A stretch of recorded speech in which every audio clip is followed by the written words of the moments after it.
We're throwing off the filters of tradition and culture to discover what the Bible really says about our relationships with God, with ourselves, and with others. Welcome to this episode of Relationship Truth Unfiltered. Welcome. I'm Julie Sedenko here with relationship expert Leslie Vernick, and today we're talking about detachment. Leslie, detachment is probably one of the key ingredients for a woman trying to stay well in a destructive relationship. Can you define healthy detachment for our listeners and unhealthy detachment for that matter?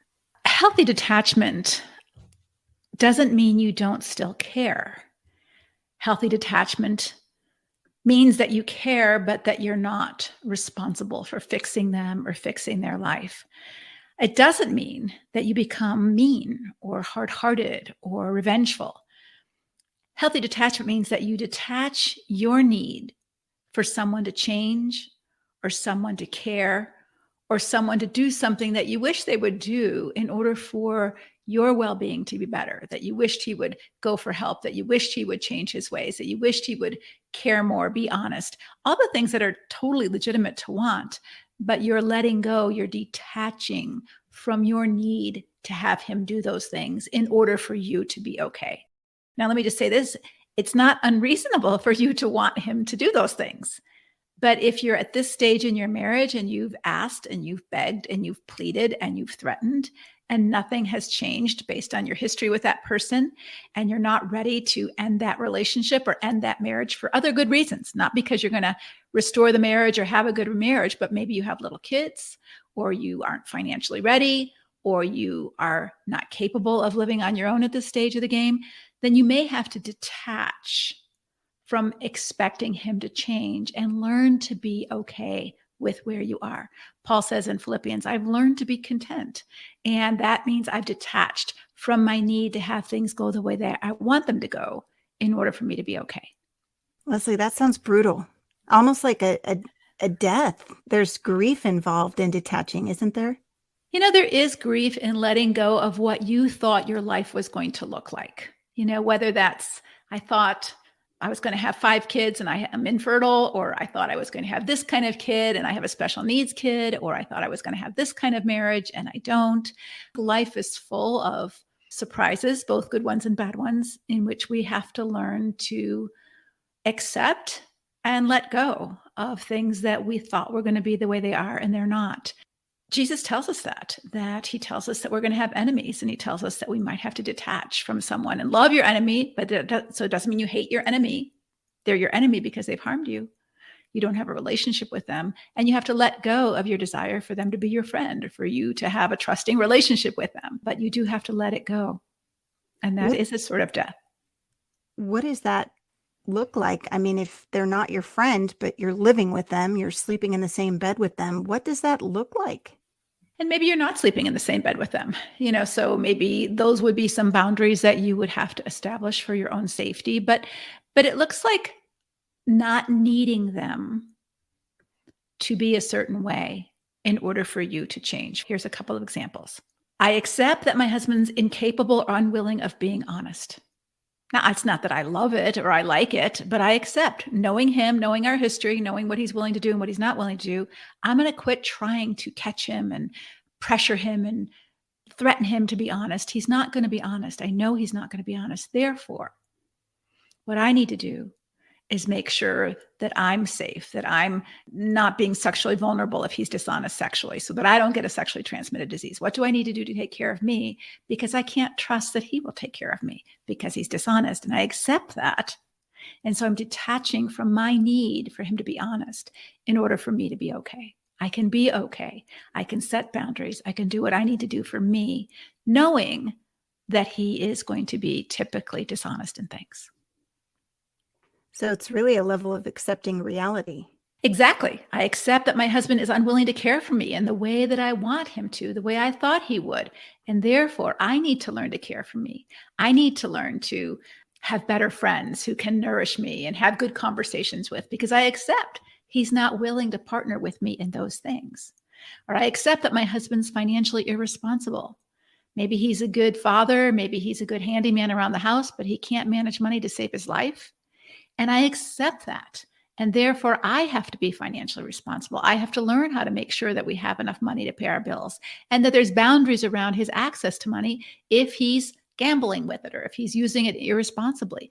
And I'm not saying that you have to stay in these kind of relationships. Maybe you don't. But if you are going to stay well, this is the definition of staying well. It doesn't mean your marriage is going to change. It means you accept where your marriage is right now, and you can stay without letting it continue to deteriorate your health or your mental health or your physical health or your spiritual health. And that's not always possible. And so I don't want to think that detachment is always an answer for everybody. But for some people, it is, that their marriage is tolerable. And as long as they're not making requests or pressures or demands for their husband to change, then they can stay well for the sake of their children, for the sake of their medical insurance, for the sake of other benefits that they have in this relationship. I think detachment also really does keep the woman from becoming destructive herself, from going crazy, trying to get her husband to change. Would you agree? Yeah, and I think that's the red flag, that you have to do something different. So either you have to detach and divorce and say, I can't live like this anymore, or you detach and stay well and say, I have to learn to accept that he's never going to be whatever it is. And how can I, or how might I, build a life that thrives and flourishes for me and my kids, even if my marriage doesn't? So when does a woman know it's time for me to detach? Well, I think there might be fits and starts of some of that. So a really good time to know is when you've tried to get him to change. You've repeatedly tried to repair relationship wounds, broken trust, and those efforts are in vain, that they're not being reciprocated, and there's no mutuality, and you feel like you're dying or going crazy trying to fix this. So now it's time for a different approach. And approach number one is, hey, I have to leave this relationship. It is unsafe. And it's not just disappointing, it's dangerous and toxic. And I'm not going to make it. And neither are my kids. And so I need to have one healthy parent for my kids. And so I have to separate. Or maybe my kids are grown, or maybe my kids are pretty little and they would be suffering more if he had 50% custody. And so right now, for this season, it might not be forever, but for this season, I am going to have to detach from my desires in this marriage. And I'm going to have to shift my focus to taking care of me and not trying to fix him. And that's a very different focus.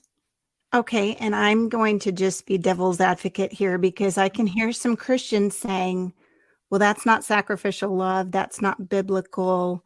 You're supposed to give everything. And how is detachment biblical? Detachment is accepting reality.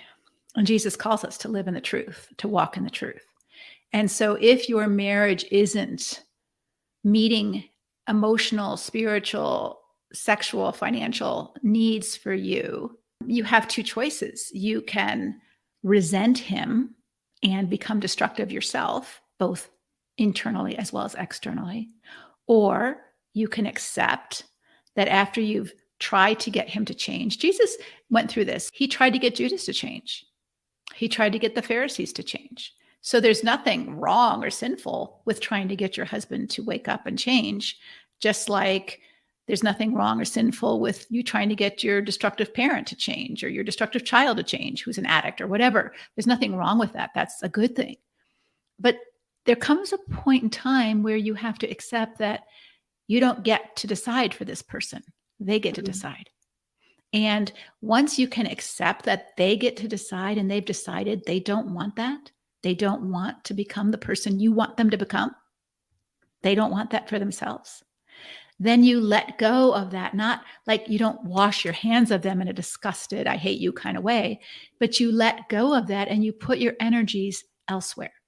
And I don't think that's ungodly. I think that's quite biblical, because otherwise you're trying to take responsibility for someone who's not your responsibility to take responsibility for. You can be responsible to someone, to be honest with them, to show care to them, but you're not responsible for fixing their life. Detaching emotionally from a destructive partner can be mentally and emotionally draining. So, what self care practices or strategies can listeners implement to nurture their own well being and get back some of that internal strength? One of the things that a destructive marriage does to you is it kind of isolates you because you feel so ashamed or embarrassed that you aren't cherished and loved like other women might be that you see in your social circle, other women at church. And so you tend to personalize that. What's wrong with me that he can't love me? What's wrong with me that he won't be honest? What's wrong with me that I can't fix this? And so I think it's really important to recognize that if you're going to detach, or even if you're not sure what you're going to do right now, you're just in the definition of I'm in a destructive marriage, that you get some support. That being around other women who are strong or lovely or godly women who have husbands who don't love them either helps you depersonalize. This isn't about me. This is about him and his growth, lack of growth, his willingness to learn, his unwillingness to learn, his willingness to repent, his unwillingness to repent. It's not about me at all. And being with other women who you see it happening to can really be helpful for you. So get the support that you need to go on that journey. And get the support that you need to accept reality. You know, if your husband died suddenly, we would have all kinds of support to accept reality, right? You would have a funeral. You would have people bringing casseroles to your house. You would have people calling you and sending you cards to help you support the reality that your marriage is gone, your husband is dead. But we don't have any support to accept the reality that your husband is uninterested in being a faithful husband. Your husband is uninterested or unwilling to be a good provider. Your husband's unwilling to care about you in any way that would be labeled normal. And so it's hard to even admit that, let alone get support. But we do need support to accept the reality. And that's our next step. So get support. And the second step is getting the support to accept the reality that I've done what I can do to change this person. Jesus did what he could do to change Judas. Judas didn't want to change. Jesus did what he could do to change the rich young ruler. He had this conversation with him. And the rich young ruler said, I don't want to do that. And Jesus said, okay. He let him have his own choice to say, no, I don't want that. And Jesus detached from him. He let him go. And the passage says he loved him and he still let him go. So this is really important for detaching, is that you let someone go not by washing your hands of them, but being respectful of their right to choose the kind of life they want to live. The problem is the kind of life that they want to live has consequences on you while you're still legally attached, right? You're still legally attached to them. But what we're talking about is emotionally detaching so that whatever they do doesn't have as much impact on you as it might if you're emotionally invested. Okay, so give me an idea of what this might look like in a situation where a woman's decided to detach and her husband comes home from work and they're starting dinner. How does she treat him? How does that look in just a normal everyday situation? If we could define detachment in one sentence, it's showing up the person that you want to be without expecting the other person to show up in the way you want them to be. Okay. Right. So you can show up, and if you love cooking and you want to make a nice dinner, make one without expecting him to be appreciative or needing him to be thankful or even him to eat it. He may not even eat it, but you enjoyed cooking it. It was good for you to eat. It was good for your kids to eat. And whether or not he eats it, you're not attached to that outcome. So you're showing up as you want to show up as a person. I want to show up as a kind person. I want to show up as an honest person. I want to show up as a faithful person. I want to show up as a kind person. I don't need you to notice, appreciate, or do it back in order for me to show up the way that I want to show up. So if he that evening wants to have sex, can you have sex with somebody and be detached, or is that a deal breaker?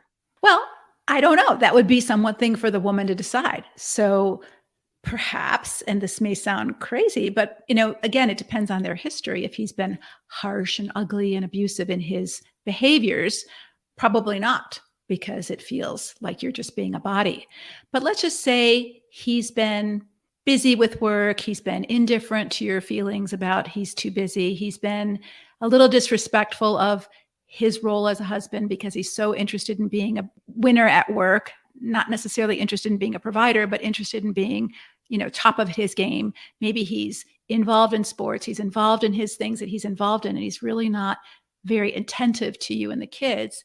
And he wants to have sex, and maybe you want to have sex too. Mm-hmm. Right? And maybe in the history, you've had a good sex life and a good connection there. And maybe that's a win-win for both of you. I'm not saying that's the norm for most women, but I don't want to exclude those women who say, you know what? I can be affectionate, and that feels okay for me in this area of our life, even though I don't want to feel that I have to do this, right, for him. I don't want to show up that way. So I don't want to put a blanket no. For most women, it probably would be a hard no. I don't want to have sex with him because it would hurt me to do so. That's not how I want to show up. Is it important that your husband know that you've detached? And maybe that's why you don't have sex, because you want him to know you've detached. And this is why. Yeah, I think it would be important to communicate something like, hey, I accept that you don't want the kind of marriage that I envisioned for us. I accept that you don't want to partner with me on our finances. Or I accept that you are going to cheat on me and I don't like it.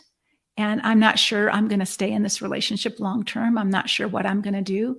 But as a result of your decision to choose to be unfaithful repeatedly and not be honest with me about your struggles or not get help for your struggles, I have some boundaries. And these are my boundaries. I'm not willing to be intimate with you for my own sake and for my own safety. And I'm willing to co-parent with you for a season for the welfare of our children. So those would be ways to communicate in a respectful, kind way. That's how I want to show up. But I have boundaries because of your decisions to not change. This is a very small example. So I recognize ahead of time that people are dealing with much more serious situations. But my husband was really, really bad about date night. When I say bad, like never, it just never happened. Well, he didn't care. He's more of a homebody, whereas I will lose my mind if I'm home for more than 24 hours. I got to get out.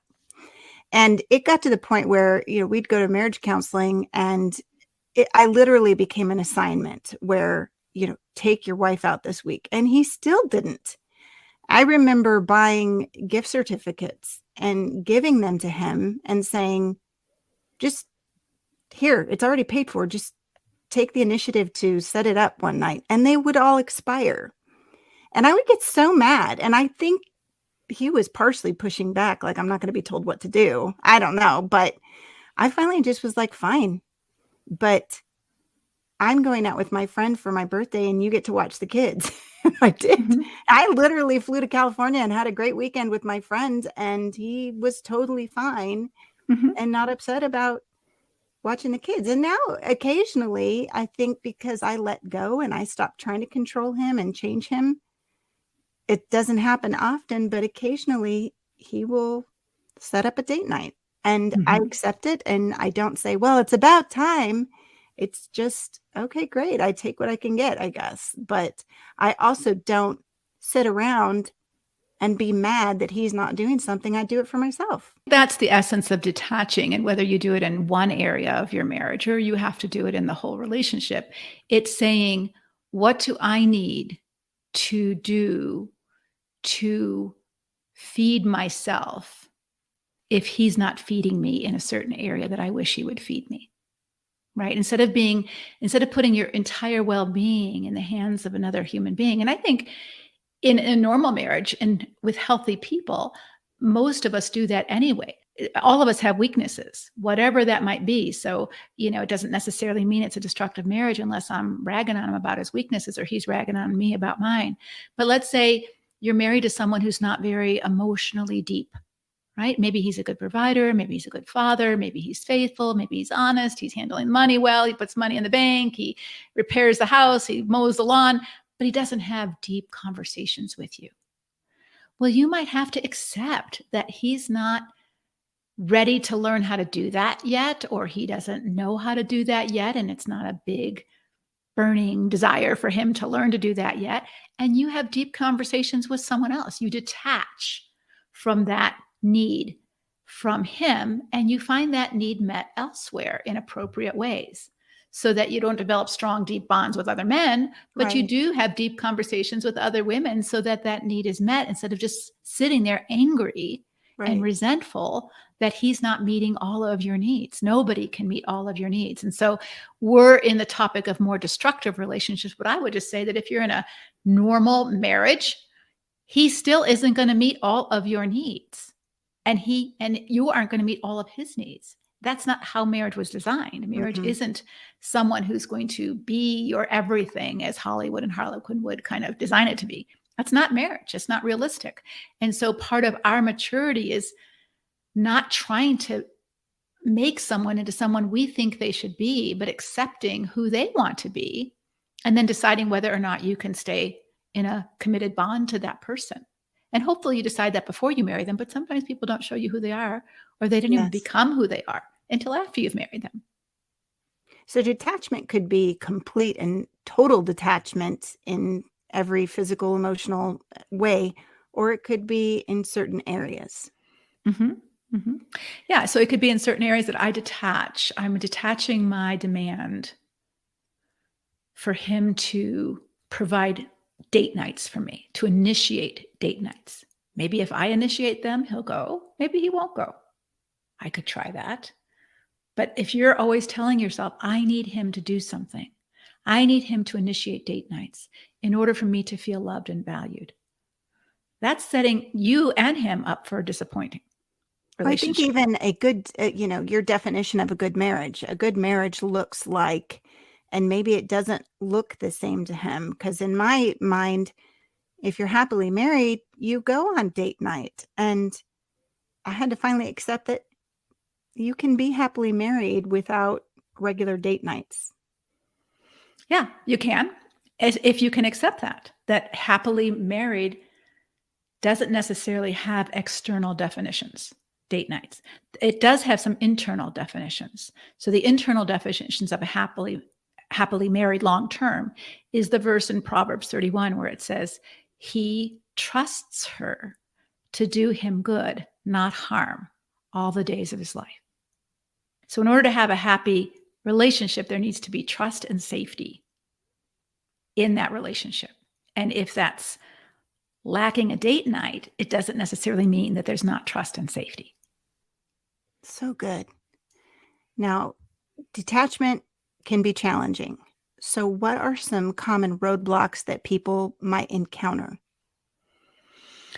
Well, I think the biggest roadblock is that it doesn't seem fair that we have to let go of our dream of what we thought our marriage was going to look like or what our husband was supposed to do. True. We have certain ideas of who he should be, and he has certain ideas of who we should be.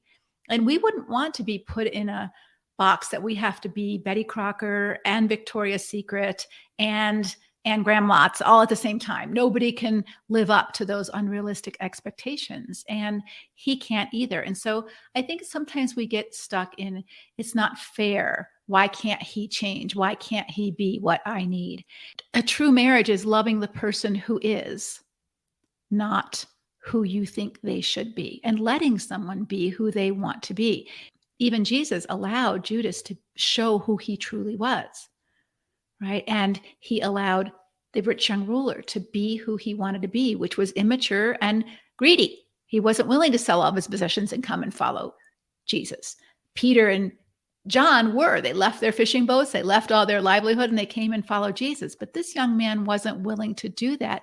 And Jesus still loved him, but he let him go, right? And so I think that's part of accepting who this person wants to be or where they're at. And we have this resistance to, it should be the way I think it should be. You should do what I think you should do. Life should not be this way. Marriage should not be this way. Why should I have to detach? He should change. People should help him.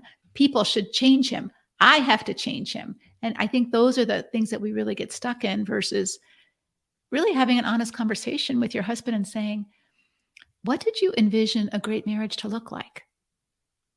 And maybe for you and your husband, Julie, it might have been, I envisioned a marriage to look like, they were just sitting home and watching TV, we're eating popcorn, and we're just chilling, watching TV all day. That might be totally fun for him. Right. To me, that would be like the worst thing I could do all day, right? But it might be helpful for you to hear him say, I'm good with that.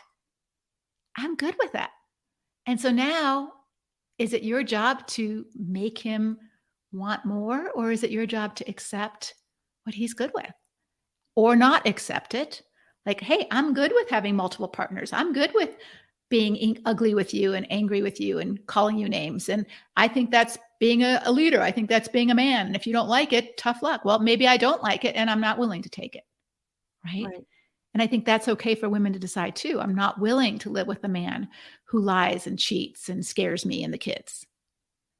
If a woman is going to detach, what are some warning signs or indicators that she might be moving into an unhealthy detachment rather than finding a healthy balance?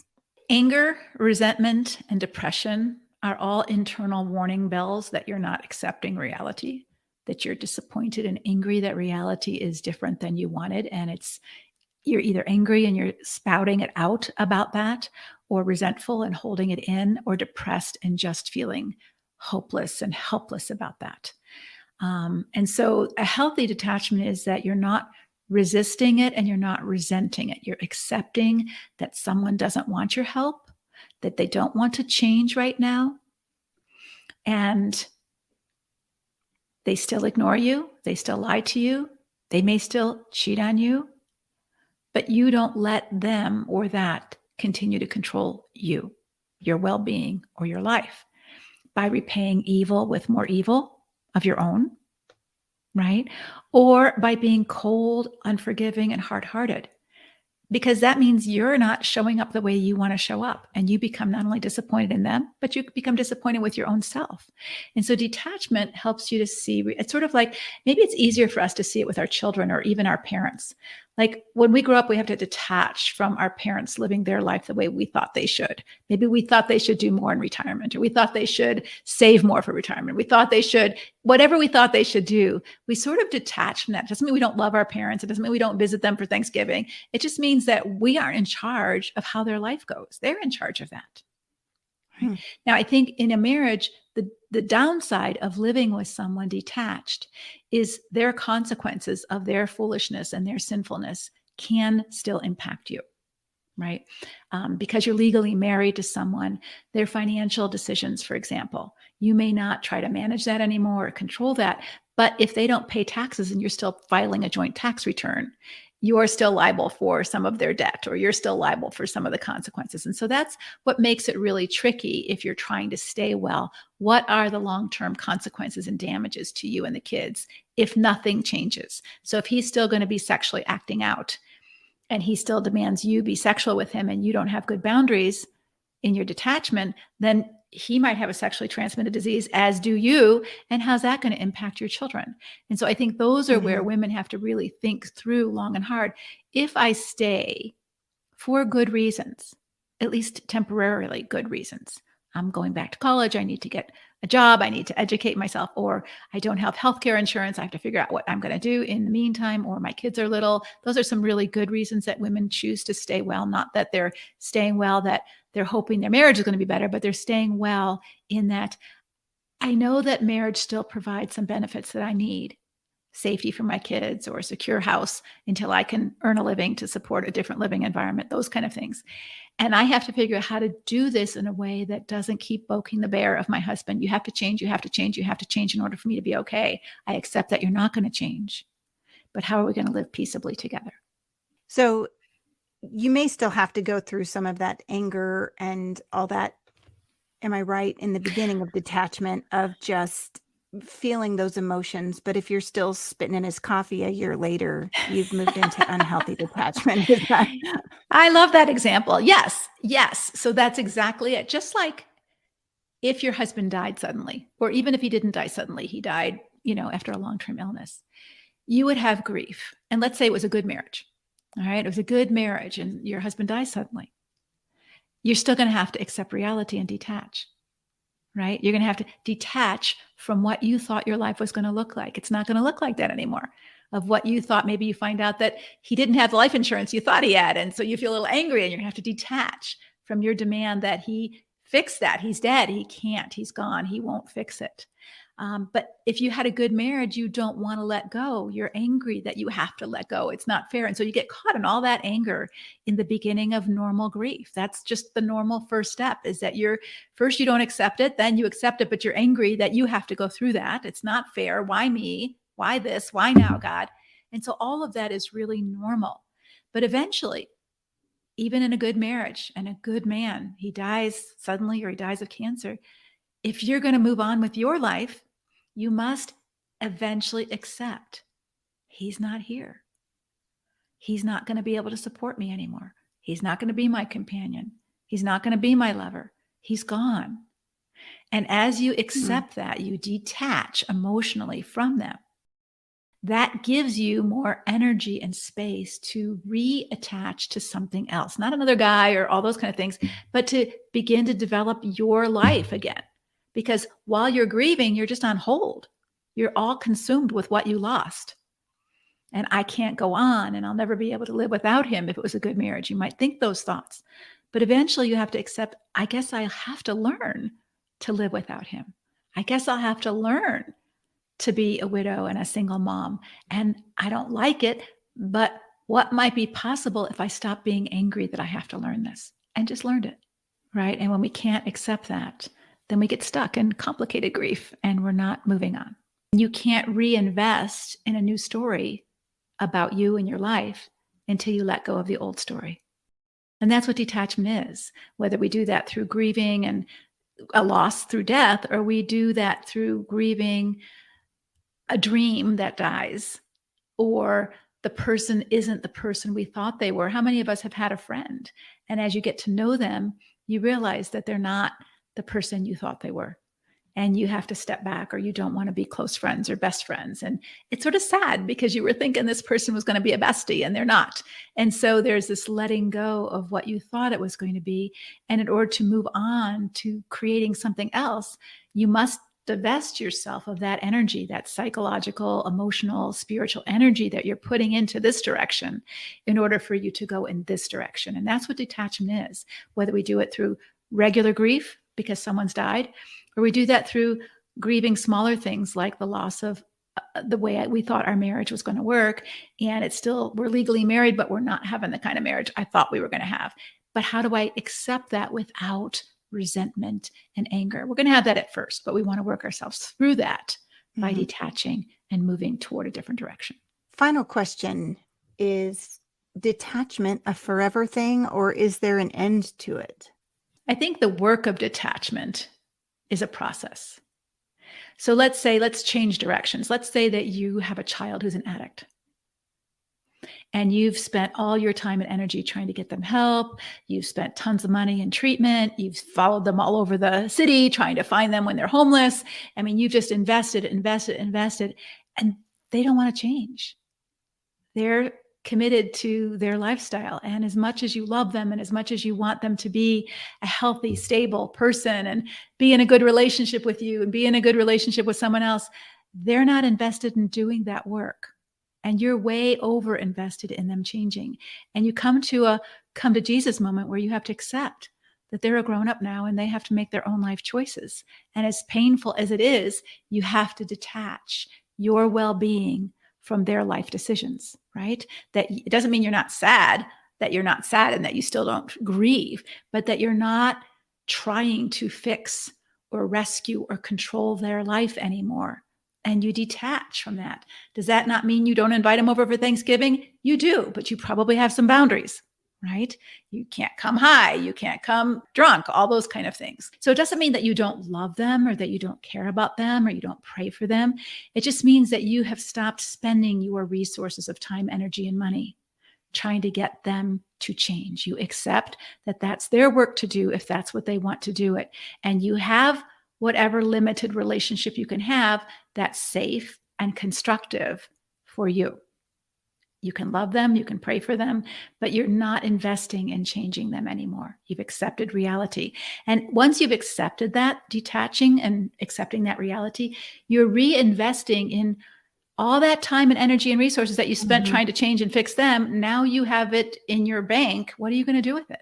Maybe you're going to go back to college. Maybe you're going to become an addiction specialist because now of all you gone through, you do want to help people who want help. Or maybe you're going to do some foster caring, or maybe you're going to write a book about your experience, or maybe you're going to just take a cruise and get away from the whole thing for a break. But now you've got this energy and resources, and you can do that without guilt that I'm not fixing him, I'm not helping him, I'm not sacrificing my life for him when he's not interested in changing. And in the same way as a parent would have to let go of that, as a wife, you might have to let go of he doesn't want to change.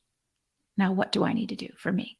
It may sound really scary or awful to detach, but really, I think the end result is a peace. Would you agree? It's a peace because you can actually love this person with limits.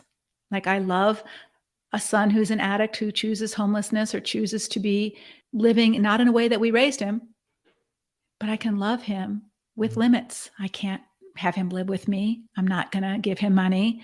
I'm not going to go hang out with him in the homeless shelter right now because it's too dangerous or whatever. Or I might go down there and have Thanksgiving dinner with him. But then I'm going to come home and have my own life. And I have my own life. My life isn't connected and attached to his life and his well-being. And that's what healthy detachment looks like. It doesn't mean you don't care. It means that you're not spending your energy and resources of time, energy, and money trying to fix, rescue, and control that person so that you feel better. You're feeling better just by taking care of you and having your own life and letting them have theirs. Would you pray for women that are listening to this and finding themselves maybe in the need to detach in their marriages? Lord, we know that as women, our hearts long for relationships. That's just how we're wired. That's how you wired us. We want connection. We want community. We want to love, and we want people to love us. And you want that too. It's just that some other people that we choose to be around and hang around and attach ourselves to don't want it as much as we do. And they actually do things that harm it, harm the connection, harm the trust, harm the safety. And so, Father, help us to trust you in all of that you have our back, that you see what we're going through, that you care, and that you want to teach us to be strong and centered, godly women in you, not in our marriage, not in our man, not in our kid, not in having everything go the way we want it to go. That we trust that whatever happens, that we are going to grow through it and we're going to get stronger. Lord, help us not to need, with a capital N-E-E-D, someone else to do something for us to be okay.